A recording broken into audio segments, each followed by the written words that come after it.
Esse ano eu vou então fazer um outro foco, porque falar de sexualidade dá para falar de muitas coisas.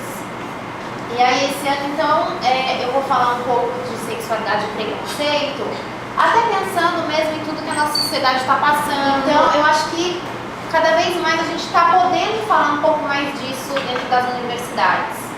Digo isso porque há algum tempo atrás era muito difícil falar de sexualidade, né? Porque a gente sempre tinha, como eu falei um pouco no ano passado, era falar de aparelho biológico, aparelho reprodutor, sempre nesse sentido mais orgânico.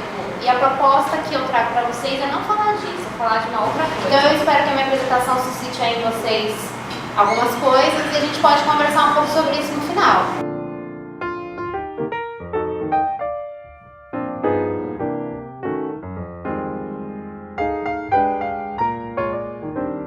Primeiro, eu trago aqui um resumo que eu fiz para vocês, não sei se vocês tiveram a oportunidade de ler, que é a minha proposta aqui para vocês hoje, o que a gente vai um pouco conversar.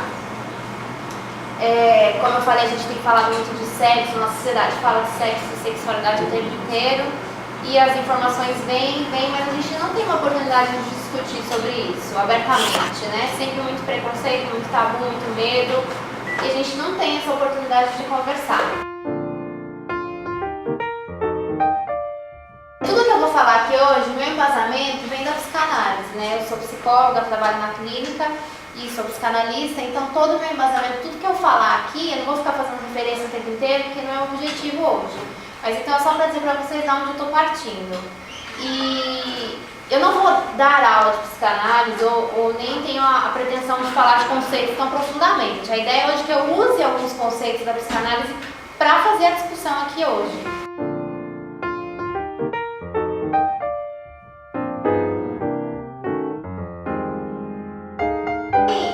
Vocês um pouco do que é pedido, no que normalmente é pedido quando a gente vai falar de sexualidade, né? Quais são normalmente as perguntas que as pessoas fazem quando elas pensam em sexualidade ou sexo? Qual a idade certa para perder a virgindade? Afinal, a homossexualidade é certo ou errado? Devo praticar todas as posições sexuais ou isso não é coisa de mulheres de família? Minha família é muito tradicional e não aceita a minha orientação sexual. O que fazer? A religião diz que tudo isso é pecado. Como posso fazer o que quero e não pecar? Eu podia ficar aqui listando para vocês uma porção de perguntas desse tipo, que às vezes a gente escuta e às vezes a gente se faz e não tem nem coragem de falar alto, né? E eu trago essas perguntas porque eu não vou respondê-las, não nesse momento. A ideia aqui não é que eu traga para vocês algo pronto, quadradinho, encaixadinho e diga para vocês, olha, isso aqui é o que vocês têm que fazer. A minha ideia aqui hoje é dar algum material para vocês, para que vocês a partir disso possam pensar um pouco e aí tentar responder essas perguntas.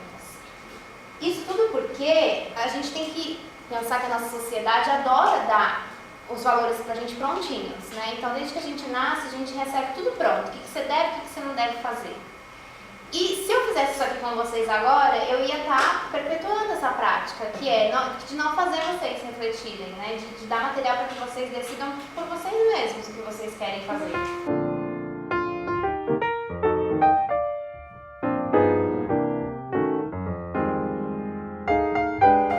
Então, eu não posso dar uma resposta, eu não posso trazer uma verdade, porque se eu falasse aqui o que vocês têm ou não têm que fazer, eu estaria passando a minha verdade e não suscitando a de vocês. E a gente está muito acostumado a ficar alienado mesmo, né? Então a gente tem os discursos, o que a igreja diz, o que a sociedade diz, o que a minha família diz, e a gente não consegue encontrar aí o que a gente quer nesse meio de tudo isso. E eu trago aqui então para vocês que essa verdade que a gente tem que encontrar, ela é muito pessoal, ela é nossa. E com isso a gente tem uma responsabilidade enorme nas decisões que a gente toma. Então mesmo quando a gente aceita fazer aquilo que estão dizendo pra gente há muitos anos, é uma responsabilidade que a gente está tendo de não refletir, de não encontrar as nossas respostas. Então eu dou uma cutucadinha em vocês um pouco, né, com isso, porque eu acredito que é importante que vocês me escutem aqui, mas que isso ecoe em vocês, né? Eu posso falar coisas aqui que vocês não concordam e posso falar coisas que vocês fiquem confusos. debate, né? É a gente conversar sobre isso. Tem muito, inclusive quando a gente pensa em ir no psicólogo, o que eu vou fazer no psicólogo, o que eu não vou fazer no psicólogo, ele vai lá para me dizer o que eu tenho que fazer, ou para me dar conselho. Então é uma coisa que eu trago para vocês, que a ideia é que eu não vou dar essa resposta pronta. Eu vou fazer, eu espero fazer com que vocês reflitam um pouco sobre as coisas que eu vou dar.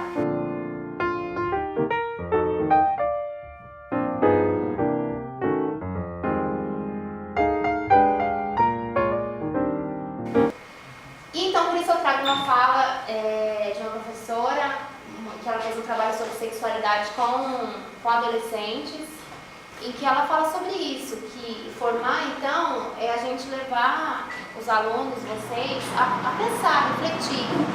Mesmo que as ideias que vocês tenham no final sejam diferentes das minhas, mas ainda assim vai ser algo que veio de vocês, não que veio de mim. E aí, eu trago um pouco do que eu falei no ano passado, que é pra gente começar a discutir um pouco. Qual que é a diferença de sexo e sexualidade?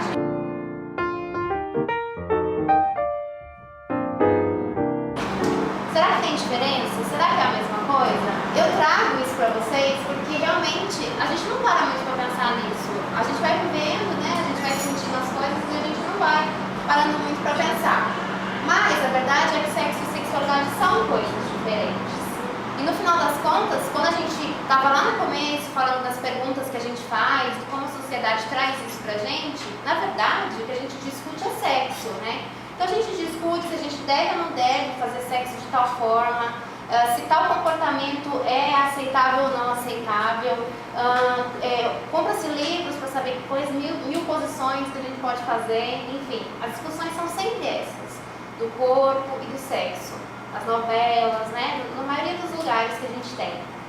E não há espaço, não há muito espaço para a gente conversar sobre sexualidade, que é aquilo que a gente não nasce, né? A gente nasce com sexo, com um corpo de homem, com um corpo de mulher, com genitais específicos. Mas o resto a gente vai construindo. Então é isso que eu vou falar um pouco com vocês hoje, né? Qual é a diferença e por que é importante marcar essa diferença? Vou trazer algumas questões que eu acho que para vocês pode ser interessante para a gente começar a pensar o que é sexualidade, como é que é isso, por que é diferente de sexo. Então eu vou trazer um recorte de uma parte da teoria do Freud, que foi o fundador, criador da psicanálise, e que ele vai falar sobre a sexualidade infantil para explicar para a gente como que acontece, como que isso vai acontecendo desde pequeno. E aliás foi por causa disso, inclusive, que ele foi muito apontado na época dele, não sei se vocês já tiveram algum contato sobre isso, ele foi muito apontado, ele foi muito rejeitado, por dizer que a sexualidade era algo que começava na infância. Só que o problema que acontece talvez até hoje, que eu escuto muitas pessoas ainda debaterem essa questão, é que a sexualidade para ele era outra coisa, né? Então quando ele estava falando de sexualidade, as pessoas estavam pensando em sexo. E não era a mesma coisa, né? Sexualidade era outra coisa. Então as pessoas às vezes ficavam um pouco chocadas e ainda ficam. Mas então eu vou trazer exatamente para vocês entenderem como as coisas estão acontecendo bem devagar mesmo. Freud falava que desde que a gente nasce, aliás, desde que a gente está na barriga, desde que a gente é concebido, a gente é fruto de um sexo, de uma sexualidade. Então, não há como negar que essa erotização, todas as questões relacionadas ao sexo e à sexualidade estão presentes desde a vida do parto, desde antes da gravidez até. Então, não há como dizer que não acontece, né? Já está ali, nós já somos frutos de um momento desses. E a sexualidade ela não só acontece, como ela é de extrema importância. Porque o que é a sexualidade com esse bebezinho quando a mamãe está junto, o pai está junto, alguém que gosta ali, né, que está cuidando está junto? É a que a gente chama de a erotização do corpo. O que é a erotização do corpo? É quando a mãe pega esse bebezinho, ela faz carinho, ela fala bonitinho, ela limpa com carinho, ela dá banho com carinho. Tudo isso, todo esse carinho é o que a gente chama de erotização do corpo. Que, aliás, é fundamental para o bebê. Porque se o bebê não tem isso, aliás, quando o bebê não tem isso, a gente vê diversas dificuldades que acontecem. Esse bebê, quando não tem esse carinho, quando não tem alguém que faça isso com ele, né? Diversas dificuldades começam já a partir daí. Então, esse já é o primeiro momento em que começa a questão da sexualidade. oportunidade quando a mãe já dá esse amor, esse carinho, essa erotização no corpo do bebê. Então, o desenvolvimento afetivo sexual da pessoa não é apenas o biológico, não é apenas o órgão genital com o qual ela nasceu. Já começa a partir dessa primeira relação a se construir. É uma construção. E então, logo eles vão crescendo mais um pouquinho, não sei se vocês já tiveram a oportunidade de ficar um pouco com os bebês bem novinhos, eles já começam a fazer a autoexploração do corpo, que é o quê? Descobrir, colocar a mão na boca, colocar o pé na boca, eles já começam a se descobrir.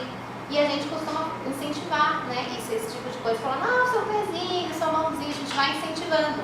Então, conforme ele vai descobrindo o próprio corpo, ele vai também se auto-erotizando ali, descobrindo, se tocando. E ele vai aprendendo a brincar. E esse brincar, ele já tem essa carga de prazer, que é aquilo que é gostoso para ele. E aquilo que também não é gostoso.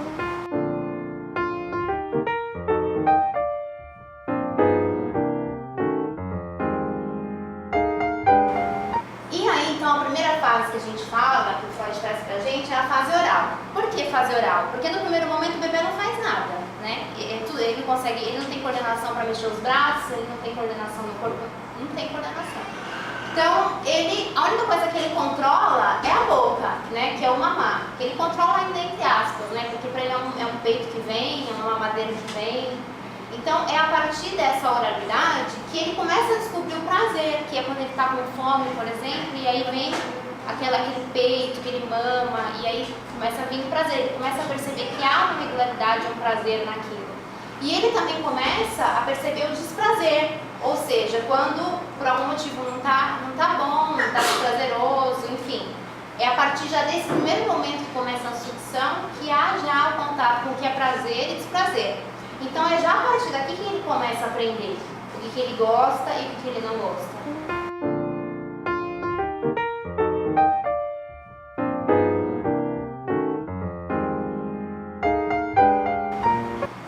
Depois disso, a gente fala da fase anal, porque o bebê vai crescendo e ele começa a controlar, ele começa a mexer os braços, ele começa a ter mais controle sobre a perna, sobre o corpo. E aí, a primeira parte do corpo que ele realmente começa a controlar internamente, né, de dentro para fora, é o ânus mesmo, que quando ele começa a perceber que ele pode controlar, que ele pode fazer cocô a hora que ele quer, ou que não, que ele pode segurar esse cocô. Então, é a primeira vez que o bebê tem contato com a sensação de controle, que ele está controlando uma coisa que o mundo não vem e não atravessa. Então, essa fase em geral é muito prazerosa. Por quê? Porque é a primeira sensação de controle que o bebê tem, de perceber que ele é capaz de controlar. Quando a gente pensa em desenvolvimento, a gente acaba colocando umas datas. Só que hoje as coisas estão muito diferentes. Tem bebês que vão muito rápido, tem bebês que são mais lentos. Então, às vezes eu falo em anos, aí depois as pessoas vêm desesperadas. Mas meu bebê já está com tal mês, com tal, ainda não vejo isso. Ou ao contrário, não, meu bebê está muito cedo, então na verdade é muito pessoal, muito, né, da relação ali com os pais, com a mãe, que ele vai passando por essas fases. Então essa fase, que é quando a gente começa inclusive a estimular, fazer o cocô no pinico, enfim, a gente vai estimulando.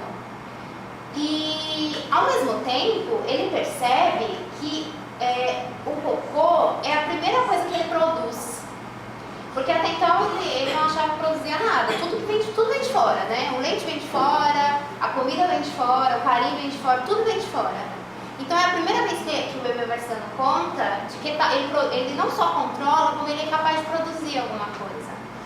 Então, em geral, as crianças normalmente gostam de chamar a mãe para dar tchau pro cocô.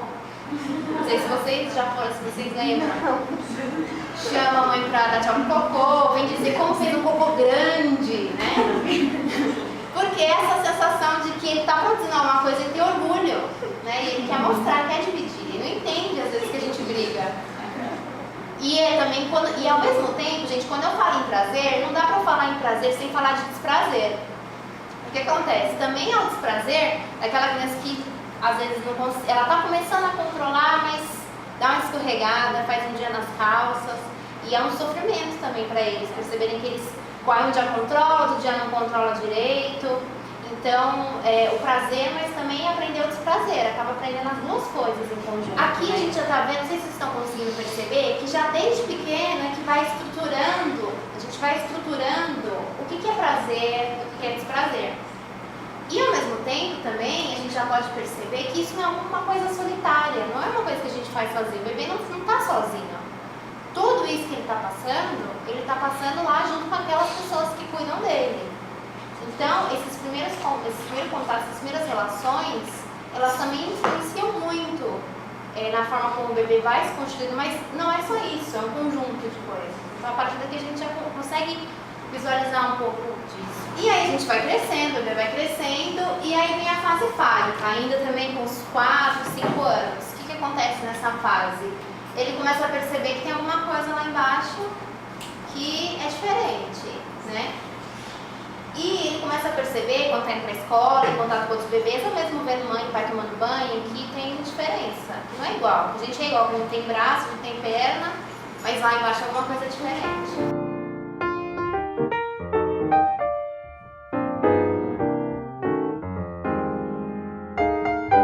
Olha, a experiência de observar crianças na escola, assim, juntas, é muito divertido, porque você vê como eles arranjam um jeitinho ali de um ver o do outro, mostrar o outro, super divertido.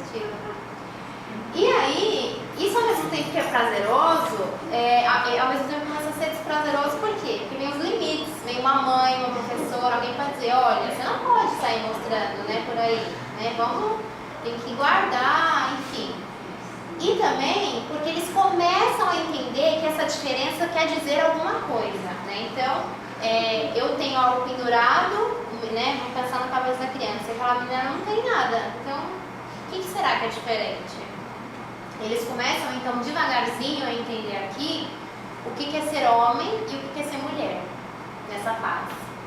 E esse momento, em geral, gera muita ansiedade para eles, porque o que acontece? Eles começam a perceber que há diferença biológica, né? Que há um órgão X e um órgão Y, mas eles não conseguem entender ainda o que isso significa. Então, por exemplo, algum menino vê as meninas com aquelas mochilas tão legais, por que ele também não pode ter uma mochila tão legal rosa daquela? Porque, na verdade, ele não sabe que ele não pode, ele simplesmente um dia fala, não, eu queria ter uma dessas também, e aí alguém já vem falar, não, mas não pode, né? Então a menina quer, de repente, se vestir mais despojadamente, lá vem o homem para dizer, não, mas vamos botar uma sainha, vamos botar um brinquinho, vamos fazer alguma coisa. Então, nesse momento, a sociedade na escola, na família, a gente acaba já começando aí a influenciar bastante. E isso gera muita angústia neles, porque eles têm vontade de experimentar, né, o que o outro está fazendo, que é muito legal, e fica esse conflito. Como é que eu vou fazer? Então, em geral, as meninas gostam de ir lá brincar com os brinquedos dos meninos, os meninos também gostam, não há muita diferença, mas eles começam a perceber que alguma coisa está mudando. Então, também é nessa fase, já tão cedo, que começam os preconceitos, né? E a gente, quando eu falo preconceito, parece uma coisa terrível, que a gente já fala, não tem preconceito, né? Mas quando a gente para pensar, a gente acaba transmitindo, passando para frente alguns preconceitos que a gente nem percebe. Então é quando eu falo pra vocês que o meu filho vai querer se vestir de rosa, a gente sempre comenta, né? Mas por quê? Põe um azul, põe um verde. É tão sem querer que a gente acaba fazendo as coisas que a gente não percebe que a gente já tá começando o preconceito aí, né? Então, eu quero uma mochila rosa. Daí você pensa, não, meu filho com uma mochila rosa na escola, quem vão falar? Não, aí você vai lá e fala que não. E assim começa. E as escolas, nesse ponto, incentivam muito isso, que é a separação das disciplinas. Então, já desde novas, as crianças têm que fazer balé fazer natação outro, fazer futebol outro, né? Então, e as escolas que propõem que as crianças façam tudo, é difícil sustentar com os pais. Os pais não gostam. E às vezes, como eu falo pra vocês, a gente não tem que apontar assim o dedo, porque às vezes são pessoas também que nunca pararam para refletir sobre, né, ter essa oportunidade que a gente está tendo aqui. Então, às vezes, a gente acaba passando para frente aquilo que a gente está acostumado, é o que a gente faz. Depois disso, daí as crianças vão, então, tendo essa curiosidade, começa a tocar o corpo, né, olhar, toda hora está se tocando, começa a tocar o coleguinha na escola, que aí as professoras já ficam enlouquecidas, os pais também, né, ai, meu filho, sua filha estava pegando no pipi colega hoje. Só que a gente, como sempre, a gente olha as coisas com o nosso olhar de adulto, né? E na verdade, aqui a criança às vezes não entende por que as pessoas ficaram tão bravas. O que aconteceu que as pessoas ficaram tão bravas? Por quê? Porque para elas é uma simples curiosidade. Elas fazem aquilo e acabou, né?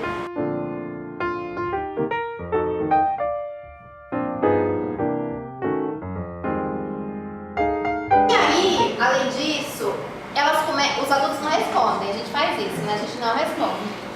A gente enrola e tal. Então, o que acontece? Elas começam a teorizar. A gente começa a teorizar. Por que será que os órgãos são diferentes? Por que será que uma moça apareceu na minha escola grávida com barrigão? Por que será? Eles começam a teorizar. Então, nesse momento, que é o período de latência, essas crianças elas querem saber o que é isso tudo que está acontecendo.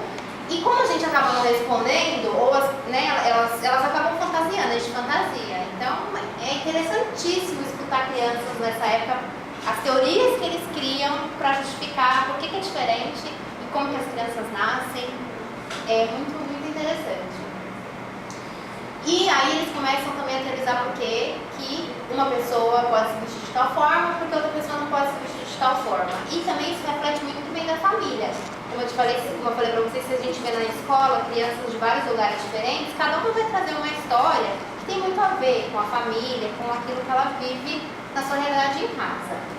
E aí também questões de morte, porque elas acabam começando a pensar como que a gente nasce, de onde a gente vem, ela acaba pensando também como que isso vai terminar. Então, vocês conseguem perceber como a infância é angustiante, né? A gente sempre acha que eles estão tão felizes, mas eles também têm bastante angústia. A gente já teve também bastante angústia de tentar entender, né? Que é isso tudo aí que eu não entendo. E depois disso, então, a gente vai crescendo um pouco mais. A fase genital. A fase genital, ela começa ali junto com a puberdade, que eles começam a perceber que o corpo está diferente, né? Então, eles começam a crescer, a menina começa com os seios, pelos. E é nesse sentido, até que a escola está lá para te dizer, olha, isso aqui é aparelho reprodutor, serve para isso. Então a escola já vai lá e diz, né, para que serve, como que faz, e assim, camisinha, já começa aqui, né? Só que a gente pulou uma etapa tão grande que foi entre eu não sabia, eu estou investigando, eu estou pensando e, tá, é para isso que serve, e assim que eu tenho que usar, e assim que eu tenho que me proteger. Então a gente faz esse pulo e se perde aí uma discussão fundamental que está no meio do caminho, que é da sexualidade. Então tá, eu estava teorizando sobre esse corpo, agora vem alguém e me diz que esse corpo serve para isso, ele tem uma função, né, tem funções. Mas então, o que é isso que eu sinto? O que é isso que eu passo? Que não está além, que não está só no meu corpo. E eles começam nessa época, então, com a angústia da identidade já, da orientação sexual. Por quê? Por conta exatamente desse discurso que vem dizer, teu corpo serve para isso. E, às vezes, ele sente outras coisas. Então, se vem alguém dizer, olha, meninos tem que gostar de meninas. E, de repente, ele não é isso que ele sente, né? É outra história. De repente, ele gosta demais do amigo dele. Nem sabe muito bem o que é.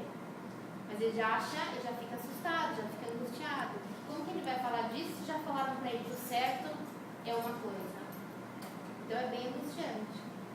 Em geral, como a gente já sabe que a puberdade, a adolescência é um momento que as pessoas, eles não conseguem falar muito, então acabam essas questões ficando, né? Eles vão ficando e vão levando para frente. A escola ainda, infelizmente, não tem tanto esse espaço para discutir sexualidade. Então, eu fiz essa pequena introdução para vocês do que é a sexualidade infantil, para a gente entender, então, desde lá do bebê, como que a gente vai construindo as nossas noções de prazer, de desprazer, e como que isso tem relação tanto com o pessoal, tanto quanto o lugar que a gente está, as pessoas com a gente está, a sociedade e o ambiente. E aí, eu vou trazer então para vocês a psicanálise, o que a gente diz disso, o que a gente fala dessa sexualidade, que sexualidade é essa? Então, para isso eu vou falar de desejo.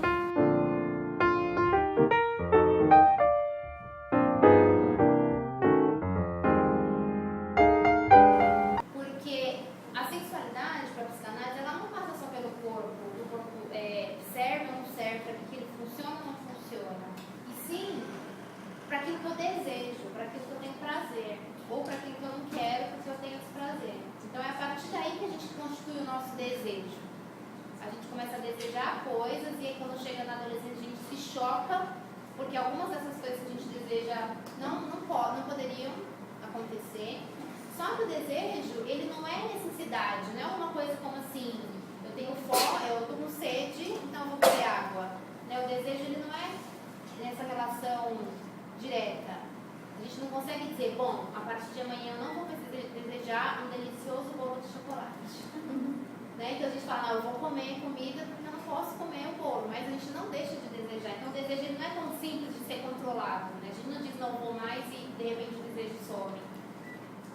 Porque ele não é necessidade. E vem da onde? Dessa construção que a gente viu lá desde pequenininho, que a gente vai construindo de prazer e desprazer. O ser humano é insatisfeito por natureza porque não há nada no mundo que consiga responder integralmente ao que a gente quer. Há sempre uma diferença entre querer e desejar. Querer corresponde a uma necessidade. Querer normalmente é algo que todo mundo compreende. Eu quero tomar água, eu quero dormir, eu quero me proteger do frio. Querer normalmente veicula uma necessidade. Enquanto desejar é aquilo que ninguém compreende, é algo muito particular, singular de cada um.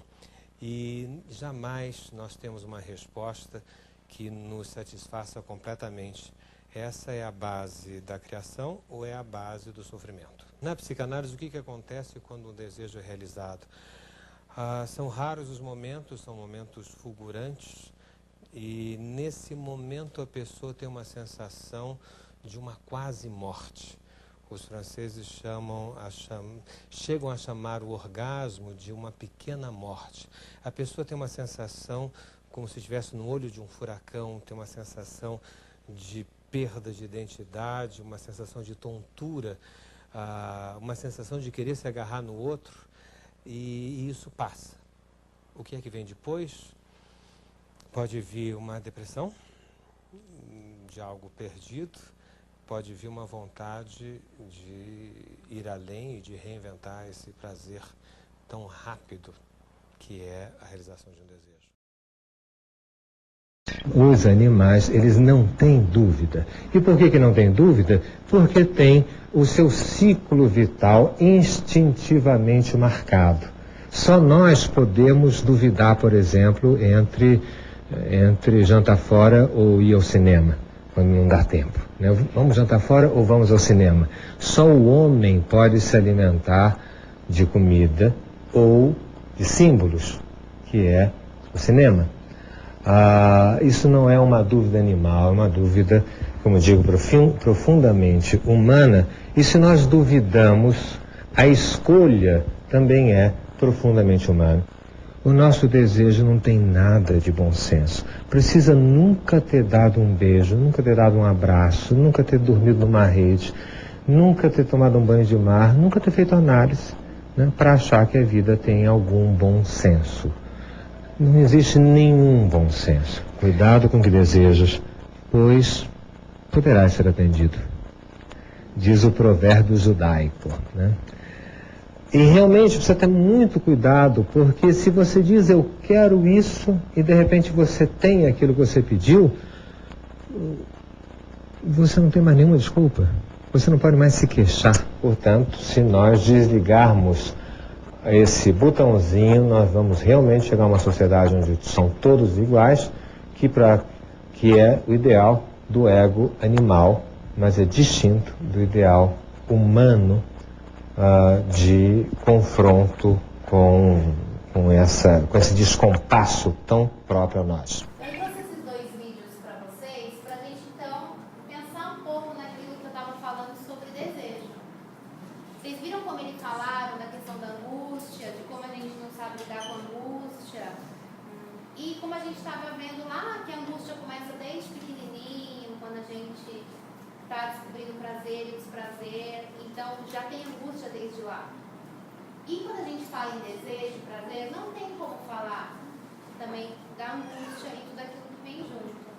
Porque o desejo não vem só da nossa singularidade, vem do social e daquilo que a sociedade diz que a gente tem que fazer.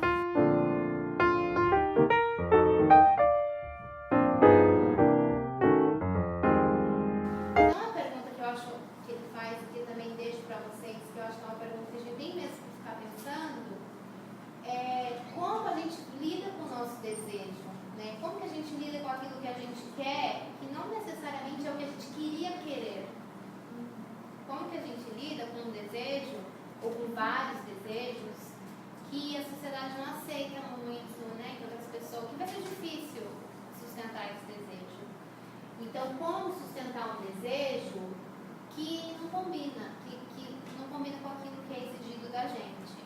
Então, essa é uma pergunta que a gente, depois de pensar, porque a gente pode, depois de, né, discutir um pouco isso que a gente viu agora, a gente pode começar a se fazer. E pensando nesse desejo que a gente tem, que às vezes não para pensar muito, porque incomoda, porque é diferente, e a gente tem medo. Por que a gente tem medo de desejar? Porque a gente deseja coisas que não têm sentido, não necessariamente vão de acordo com um bom senso da sociedade.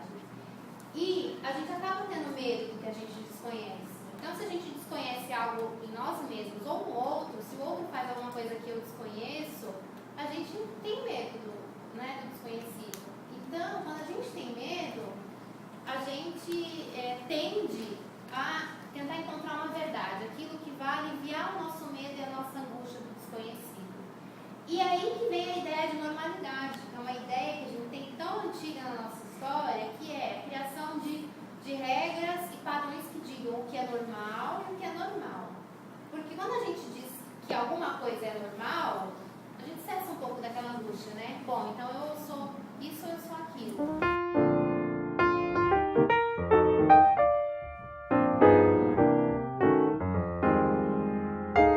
Vem uma certa sensação de alívio, só que esse alívio ele é muito passageiro. Porque a gente começa a pensar que não necessariamente a gente vai conseguir se encaixar naquele padrão. Porque o desejo, como a gente viu, ele não some e desaparece do dia para a noite. E aí, como que faz? E por isso que surge também, depois que a gente estabeleceu o que é normal e o que é anormal, vem a culpa e o preconceito. Ao mesmo tempo que eu me sinto culpado por desejar aquilo que não é normal, eu acabo apontando nos outros aquilo que eles fazem, aquilo que eles têm coragem, inclusive, de assumir e sustentar. Então, o preconceito vem dessa questão muito que a gente tem do medo do desconhecido. Eu desconheço, então é do jeito. E eu poderia falar aqui com vocês de vários exemplos de como acontece preconceito, mas especificamente eu vou falar um pouco sobre a homossexualidade por conta do que a gente está vivendo de mudança social mesmo, nesse momento. E é um assunto que ainda gera muitas perguntas, muitas questões.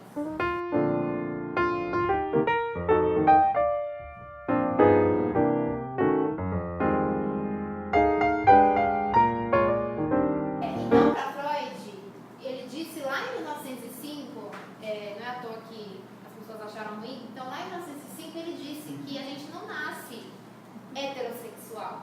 A gente nasce homem com órgão sexual masculino ou a gente nasce mulher com órgão sexual feminino. E ponto. A gente nasce com um corpo que tem um genital. Mas a gente não nasce com uma orientação sexual. Então, ele diz que a gente nasce bissexual. Por quê? Porque a gente nasce podendo ser qualquer coisa. Então a gente nasce podendo ser heterossexual, homossexual, bissexual. A gente não sabe.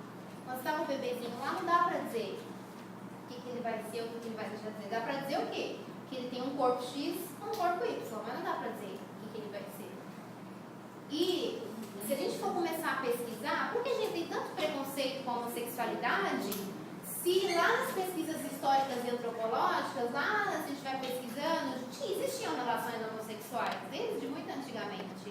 E houve um tempo em que isso era considerado normal na sociedade, né? Que as pessoas casassem e que elas tivessem relações homossexuais com seus pupilos, enfim. Isso era uma prática aceitável. Era, inclusive, em algumas sociedades, era um rito de passagem. Então, era normal que na puberdade os meninos passassem por essa experiência. Só, novamente, a tentativa de normatizar, né? Então, fica aquela sensação de que tudo é muito livre, que a gente pode tudo. E aí vem, então, essa questão da religião para dizer, não, isso não é legal, isso não é correto, o que é normal é a gente obedecer às funções do nosso corpo, e aí por diante. Então, a partir daí, quando a religião vem para dizer, olha, a gente tem que usar o nosso corpo com a função que ele veio. Então, a gente volta a falar de preconceito e de sexo apenas para reprodução. A gente deixa de novo de falar de sexualidade, a gente volta a falar de e aí, quando você me fez a pergunta no começo, você comentou que é uma opção, né? Então agora a gente volta para discutir um pouco isso. Relacionar com alguém, ao contrário do que a gente pensa, não é uma opção. A gente não tem uma opção tão direta quando a gente fala de desejo, né? Então para isso eu trouxe para vocês a discussão de desejo. Porque o desejo ele não é tão controlável ao ponto de eu dizer, então eu vou escolher fazer isso agora ou vou escolher fazer outra coisa em outro momento. Essa escolha, ela não é, a gente não tem tanto controle sobre ela. Então, por mais que a gente escolha, olha, vou me relacionar com uma mulher ou com um homem porque é o que a sociedade pede de mim, não necessariamente isso dentro de mim vai ficar bem esclarecido. Então a gente vê muitas pessoas que lutam muito para entender o que é que elas estão passando, o que é isso que elas escolhem, mas que não está muito certo, que não é uma opção, não é uma escolha, é algo que vem na criação, que vem na constituição, que vai sendo desenvolvido mesmo.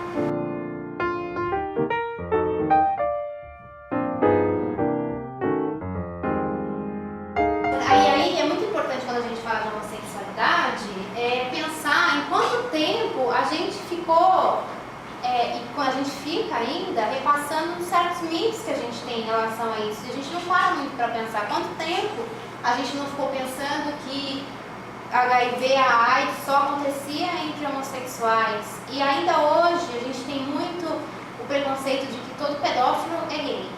E não necessariamente acontece isso. Temos aí as religiões dos padres para mostrar pra gente que não é bem assim. Não é todo pedófilo que é gay. Não tem uma lógica nessa relação. Então a gente tem muitos preconceitos que a gente precisa começar a repensar.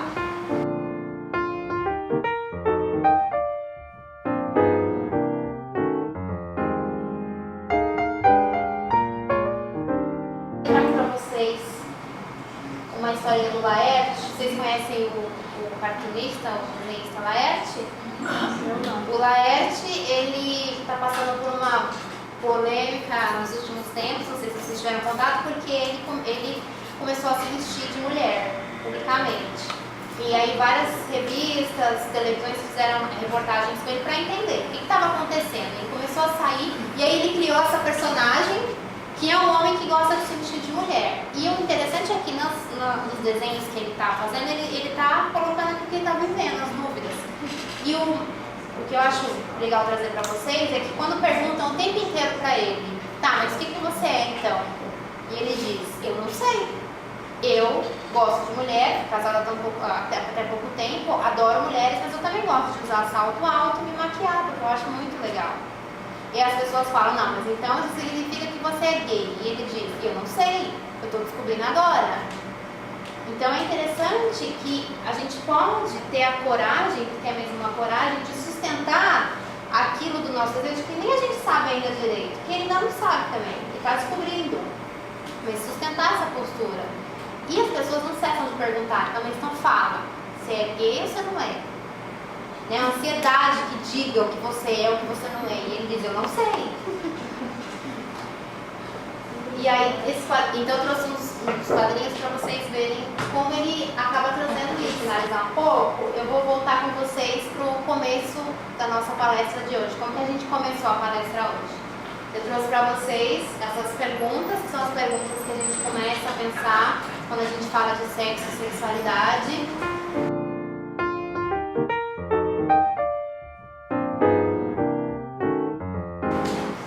E a partir disso tudo que eu trouxe para vocês hoje, eu queria propor que vocês pensassem outras perguntas que podem ajudar vocês a responder essas perguntas.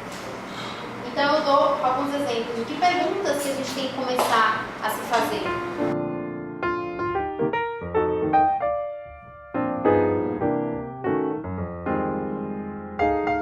E a partir daí a gente pode fazer muitas perguntas.